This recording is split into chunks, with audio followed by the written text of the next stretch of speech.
When people are going through hardship, they often ask the same question again and again. They ask it in sujood, they ask it in tears, they ask it in silence when no one is watching. They say, Ya Allah, when will this end? And sometimes the test does not end when you think it should. Sometimes it continues even after you have prayed, even after you have tried to be patient, even after you feel exhausted. But my brothers and sisters, Allah does not end tests randomly, and Allah does not lift hardship without wisdom. When Allah ends a test, there is a sign, and it appears before the relief you are waiting for.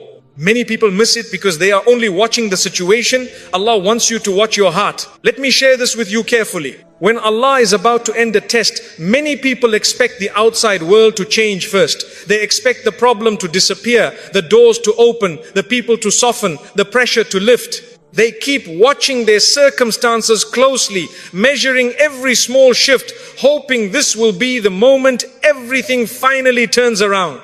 But that is not how Allah works.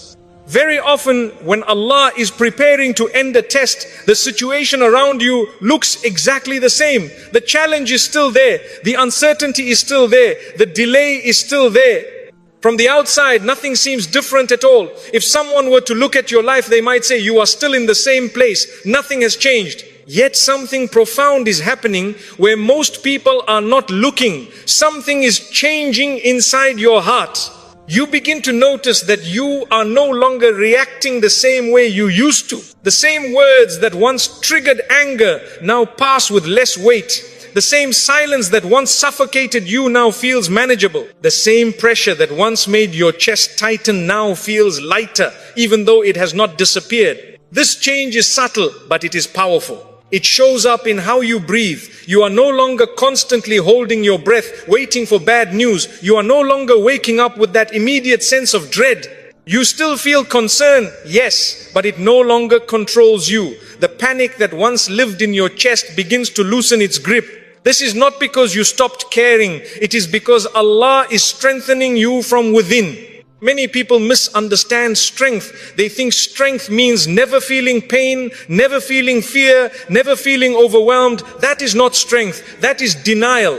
Real strength is feeling the weight of a test and still being able to stand without collapsing inside. When Allah is about to end a test, He does not rush to remove the pain. He removes the panic first. He removes the desperation first. He removes the constant inner noise that tells you, I can't handle this anymore. Why does Allah do this? Because if the situation were to change before your heart changed, you would remain fragile. The next test would break you the same way. The next delay would shake you the same way. Allah does not just want to rescue you from one hardship. He wants to prepare you for life itself. So He stabilizes the heart before He shifts the circumstances. You may notice that you are no longer begging Allah in a frantic way. Your dua becomes calmer. Your tears may still fall, but they no longer come from panic. They come from sincerity. You are no longer demanding an immediate outcome. You are trusting the process, even if it still hurts. This inner calm does not mean the test is easy. It means your heart has grown. You begin to accept that some things are out of your control, and instead of fighting that reality, you surrender it to Allah. That surrender is not defeat, it is alignment. It is the heart finally resting where it was always meant to rest. This is why people sometimes say, I don't know why, but I feel okay, even though nothing has changed. That feeling is not random. That is Allah placing sakina into your heart. Sakina is not happiness. It is stability. It is the ability to remain steady even when the ground beneath you feels uncertain. And Allah places sakina only when a heart is ready to carry it. Another sign within this inner change is that you stop replaying the same thoughts over and over again. Earlier in the test, your mind was loud. It kept asking the same questions. Why is this happening? What if it gets worse? How long will this last? These thoughts drained you more than the situation itself. But now those thoughts come less often, and when they do come, they do not stay as long. You notice them, but you are not consumed by them. This is not because you found all the answers. It is because your heart no longer needs them. Allah has taught your heart to trust without seeing the full picture. You may also notice that your reactions toward others begin to soften. You become less defensive, less irritable, less sharp in your responses. Not because people suddenly became kinder, but because your heart is no longer operating from survival mode. When a heart is under constant threat, it lashes out easily. When Allah removes that internal threat, the heart relaxes. And a relaxed heart responds with wisdom instead of impulse. This change is deeply important. It means the test has already done much of its work. It has stripped away arrogance, impatience, and excessive attachment. It has humbled the heart, refined it, and taught it reliance on Allah alone.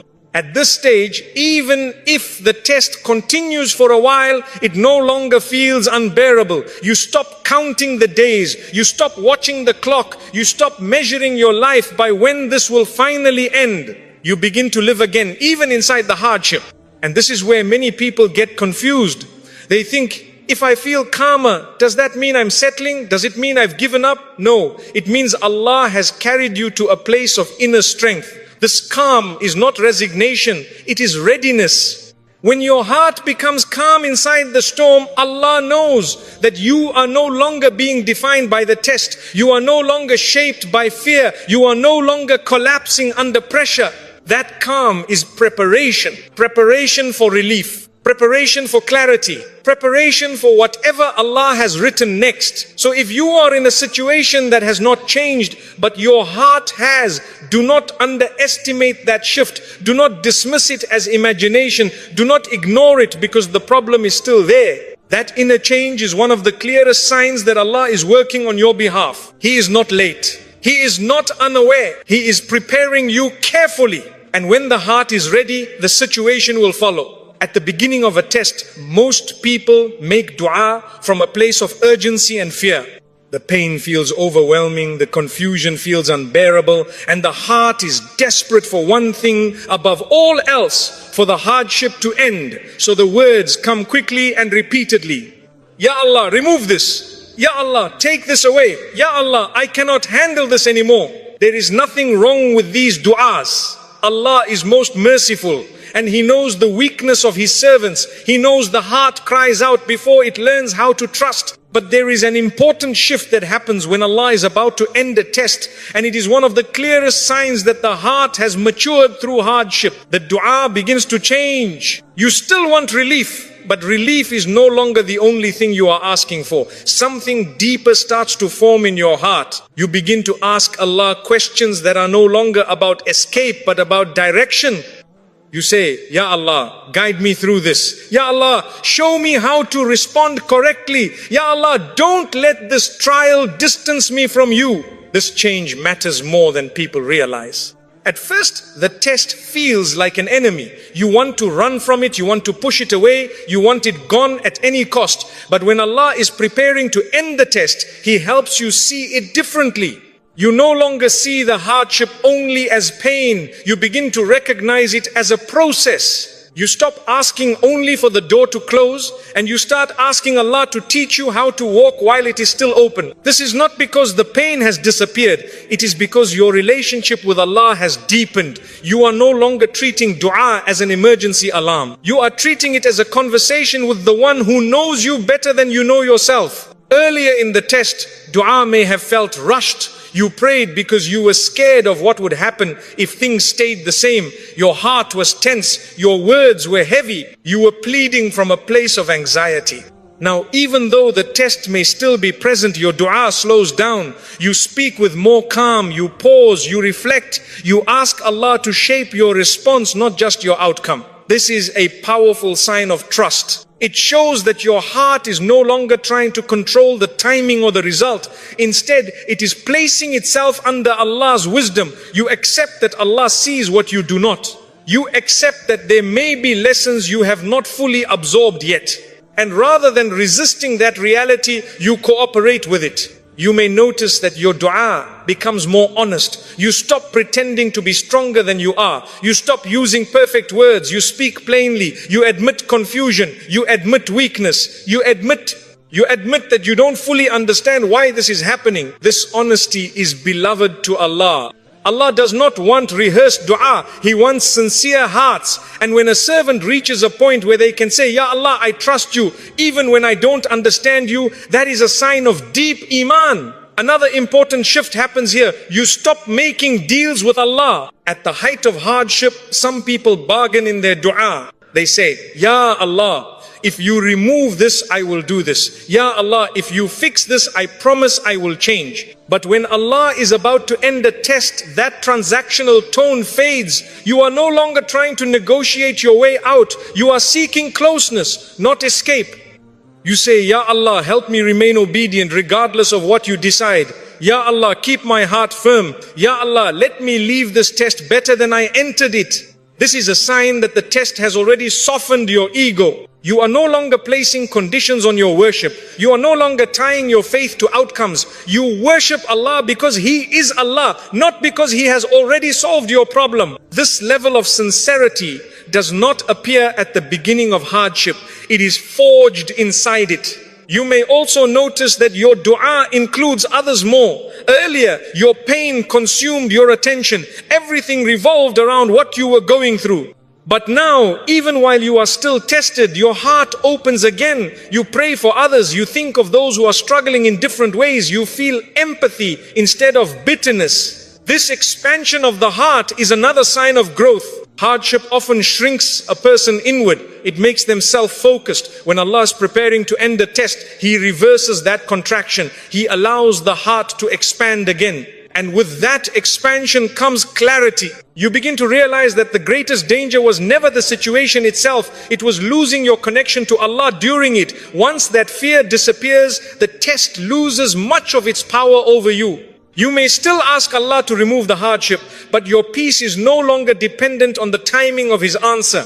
You trust that when relief comes, it will come at the right moment. And if it is delayed, it is not cruelty, it is care. This is a difficult level to reach, but it is a beautiful one. It means your heart has moved from resistance to reliance, from panic to patience, from fear to faith, from control to trust. And when a servant reaches this state, Allah does not abandon them. Allah does not ignore such a heart. Allah responds in ways that are always better than what the servant imagined, even if the response does not come immediately.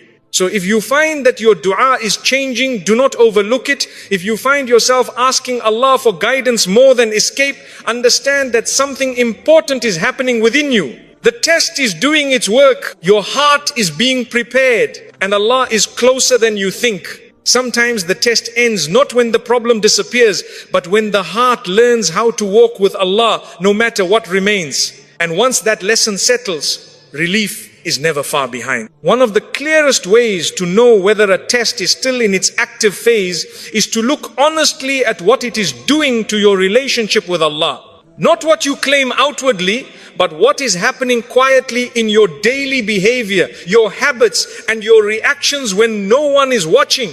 At the beginning of a test, hardship often pushes people towards sin, not because they are bad people, but because pain exposes weakness. When pressure builds, patience thins. When frustration grows, the tongue becomes careless. When hope feels distant, obedience starts to feel heavy. This is why tests can be dangerous if a person is not aware. You may begin neglecting salah, not because you don't believe, but because your heart feels tired. You may delay prayers, rush them, or pray without presence. You may start complaining excessively, speaking with bitterness, or expressing resentment toward people who are not responsible for your pain. Some people even begin questioning Allah's decree in ways that damage their iman. This does not make you evil, it makes you human.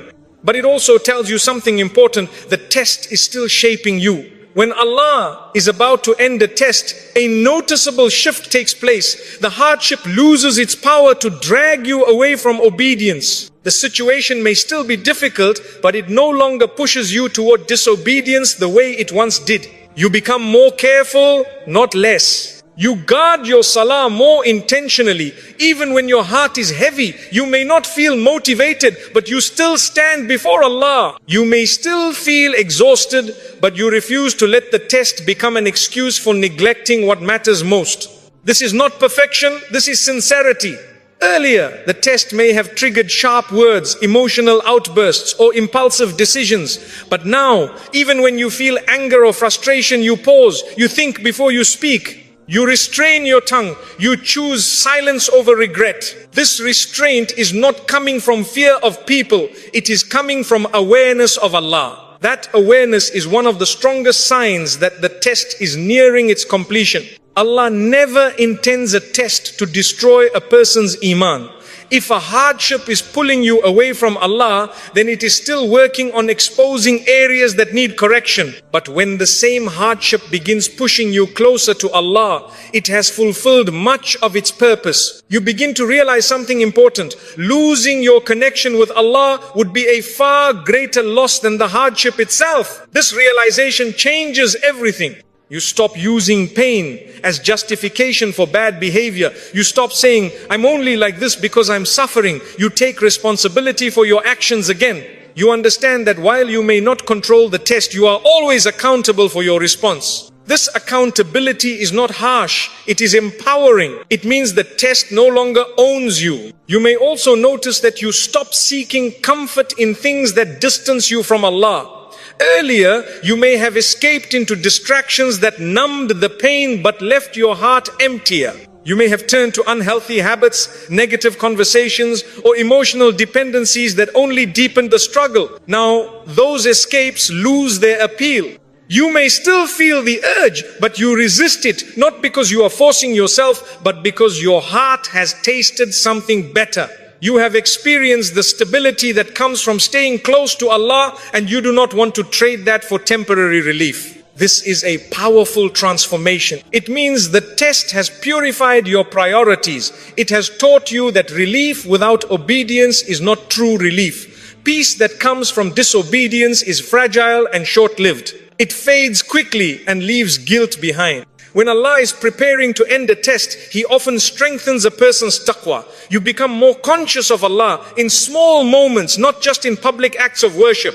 You are more aware of your intentions. You catch yourself before crossing lines you once crossed easily. This heightened awareness is a gift. It shows that the test has refined your character, not just challenged it. You may also notice that your repentance becomes more sincere. Earlier, you may have repented out of fear, guilt, or desperation. Now, your repentance is quieter and deeper.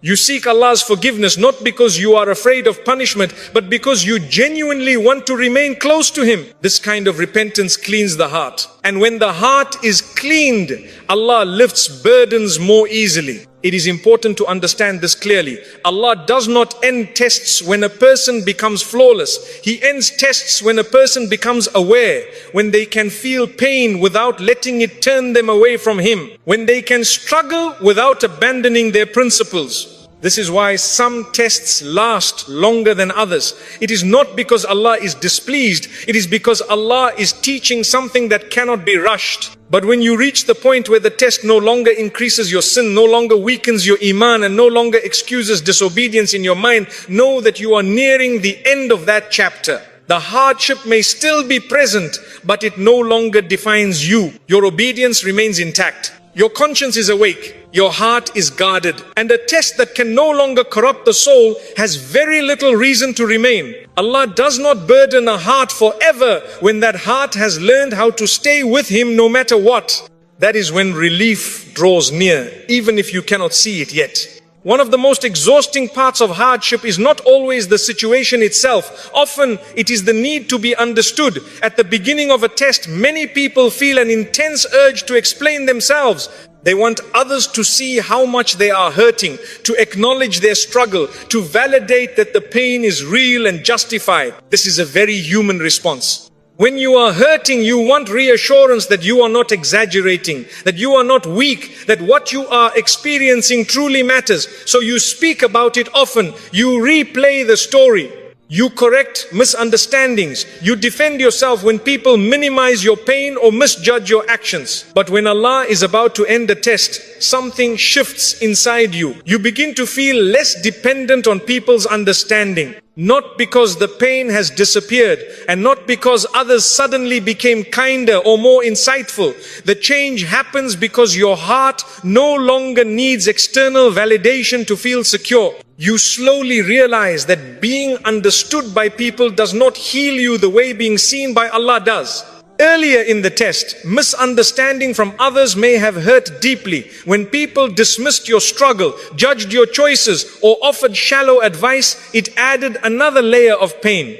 You may have felt lonely even in the presence of others. You may have thought, if only they knew what I'm going through. But now, that need begins to fade.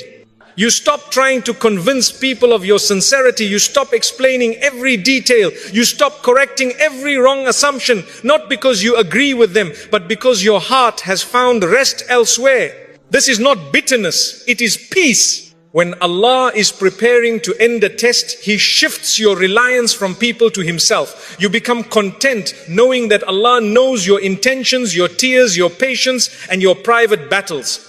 And when Allah knows, you no longer need to be seen. This inner shift is deeply liberating. You begin to conserve your emotional energy. Instead of spending it on explanations and justifications, you invest it in your relationship with Allah. You speak to Him more than you speak about your pain to others. You turn inward instead of outward. This does not mean you isolate yourself or become cold. It means you are selective. You no longer feel obligated to share your wounds with everyone. You understand that not everyone has the capacity to carry your story with care. This discernment is wisdom.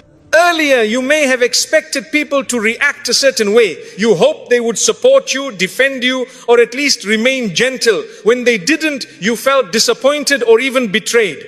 That disappointment deepened the test. But when Allah is about to end a trial, your expectations of people lower, not in a negative way, but in a realistic way. You accept that people are limited, they see from their own perspective. They speak from their own experiences. You stop taking their misunderstandings personally. This is a major sign of inner healing. You realize that people's opinions do not define your worth and their reactions do not determine your sincerity. You stop needing applause for your patience or sympathy for your pain. Instead, you become satisfied with Allah's approval. There is a quiet dignity that comes with this stage. You walk differently. You speak less about what you're enduring, but you carry yourself with more composure. Others may not know what you've been through, but they can sense a depth in you. This depth was formed in silence. Another important change is that you stop defending yourself against every accusation. Earlier, when people misunderstood you or spoke unfairly, your instinct may have been to correct them immediately. You felt compelled to protect your image. Now, you pause. You ask yourself whether responding will actually bring benefit or whether silence will preserve your peace. More often than not, you choose silence. This silence is not weakness, it is strength. It is the strength of someone who knows that truth does not always need a loud defense. Over time, character speaks louder than explanations, and Allah is the best defender of those who trust Him. You also begin to notice that you are less affected by gossip, judgment, or criticism. These things still exist, but they no